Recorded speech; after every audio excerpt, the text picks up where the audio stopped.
Everybody says what good players we've got, and we have. More and more are playing at the top level, which is what we want, what we've always wanted. We're doing well in the rankings. I know the format's different. It's a great chance for us. It's almost got to be an obsession rather than us being committed. It's got to be an obsession that we know. People look at Belgium and Bosnia and they'll say, right, the next 4 teams, they'll be fighting for that 3rd place. But we've got to look and say, we can affect that top 2. I believe we can at our strongest. So I think we've got a great chance. It's here almost. This is where we want to be.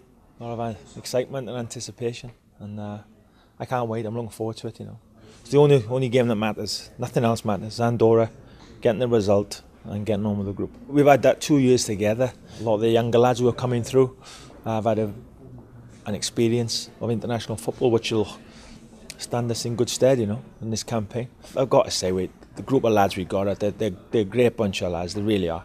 There's no egos in there. It's going to be really, really hard and difficult, but it's doable. We put our minds to it and we get a little bit of luck. Everybody needs a bit of luck. But if we get that, I think I've got a lot of faith and confidence in this group. It's Andorra, it's away, it's on a 3G pitch, that's what it is. And let's go in, let's get the job done.